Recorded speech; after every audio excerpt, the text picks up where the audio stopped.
The most standard Arabic language is the Quranic Arabic. How then will you feel that you speak Arabic language and people have this feeling of Quranic touch in your Arabic whenever you speak? You will feel good, and you will consider your Arabic language to be the best or one of the best, if not the best. In the previous video, I discussed some of the books I use in learning Arabic language, and the second book I mentioned was the Quran. The first book was Durusullah. Alhamdulillah, there was a video I made discussing how to learn and teach the book Durusullah al-Arabiya لغير ناطقين بها. Today, I will be discussing how to learn Arabic language through the Quran al-Karim. Assalamu alaikum wa rahmatullahi wa barakatuh. Dear viewers, you are welcome back to my channel. Today I'll be speaking English language and not Arabic, so that you will get the message and you will learn a lot from this. Having a divine touch in your Arabic language will be the greatest achievement you will have as somebody who is trying to learn Arabic language.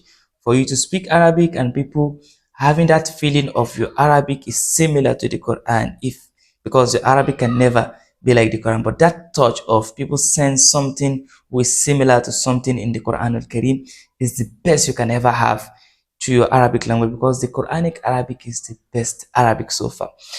In the previous video, I discussed books I use in learning Arabic language. I mentioned 6 books, and the second book was Al-Quran al-Karim.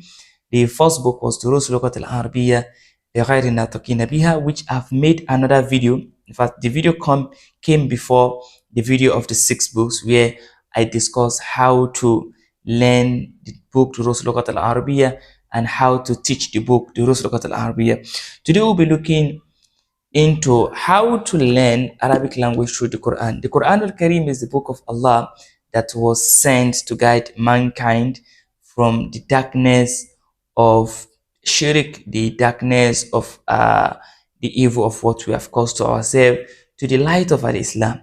The Quran is a book that is full of wisdom, book that is full of beautiful stories, full of beautiful expressions, and it will interest you that the Quran al-Karim came at a time when the Arabs, what they are known for was eloquence. What the Arabs were known for was good speech.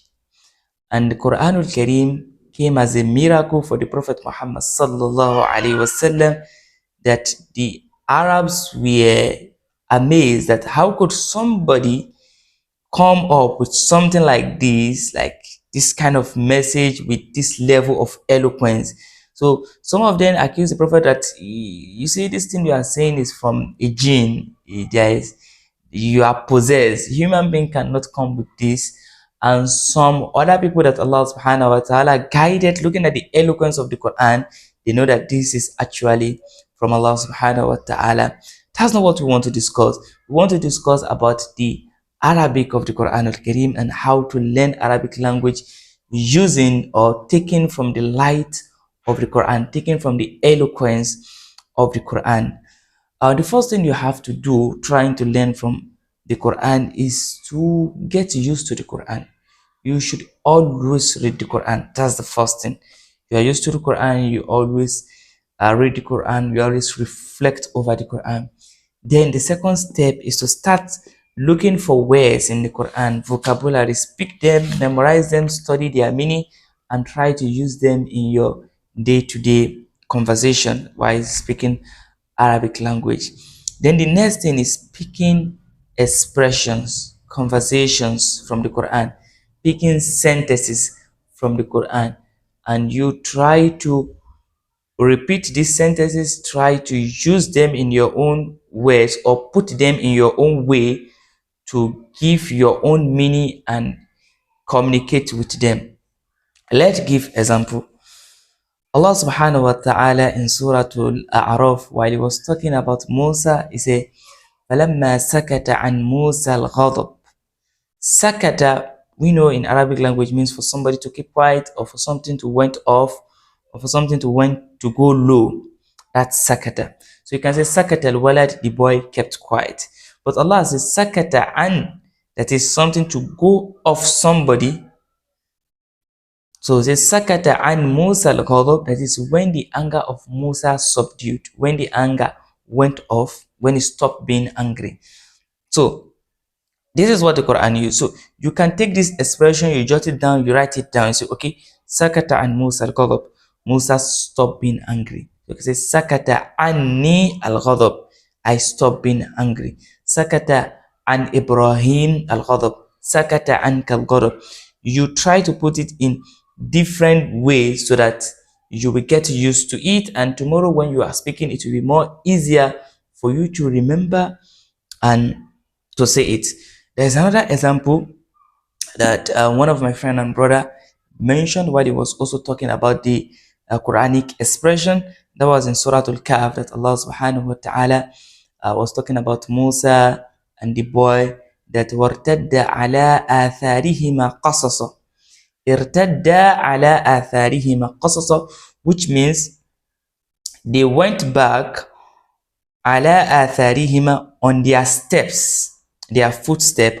قصصا, when you say قصصا, that is trying to imitate, like to get the step by step. Okay, we took this route, we took this path, so that's it. So قصة in Arabic language means for you to imitate something or to try to replicate something. So irtadda ala atharihima qasasa, the two of them, they went back on their steps trying to get back their track the way they came.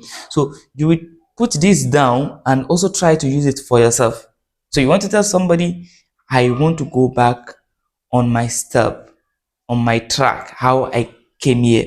So you can say uridu an artadda, irtadda yartaddu, so uridu an artadda ala athari qasasa. Uridu an artadda ala athari qasasa. So this is how you do, and you'll be able to get from the light of the Quran, and you will speak in a way that is similar to that of the Quran. So let's just have randomly, let's just open any place of the Quran and let us read, and we'll find sentences that we can learn and try to replicate them, or give a practical way of replicating it in our day-to-day conversation. So let's go. Here we have Surah Al-Ankabut. Okay, we have here وما كنت تتلو من قبله من كتاب ولا تخطه بيمينك. ولا تخطه بيمينك, which means, and you didn't write it with your hand. You were not the kind of person that used to read book. Allah was addressing the Prophet Muhammad sallallahu alaihi wasallam. So but what we want to take here is ولا تخطه biyaminik, and you were not writing with your hand. That is, the Prophet doesn't know how to write. So instead of you to always say anta taktub biyadik, you are writing with your hand. So you can bring this Quranic expression in your conversation and say, sometimes you say taktub biyadik and sometimes you say takhuttu biyadik. تخط, الخططت بيدك أو الخططت بيمينك. Have you written with your hand, that is with your right hand, which means your hand, it could be any of the hand. So ولا تخطه بيمينك. خط محمد بيمينه. خط محمد بيده. خططت بيدي. خط in Arabic language have different meaning. خطك means to draw a line. خطك means to write. خطك means to inscribe on something. So that's khattu. So you can use it like this, and that's one of the beauty of the Quran al-Karim, that a word will have different meaning. A word could have different interpretation. So and when you have this in your speech, it makes your Arabic language more eloquent. So this is the short way to learn Arabic language through the Quran. Let me repeat. First, you get used to the Quran. You read the Quran more. You try to understand the meaning of the words, and you get the sentences and try to replicate them, try to use them in your own way. And I hope with this you benefit a lot. Wassalamu alaikum.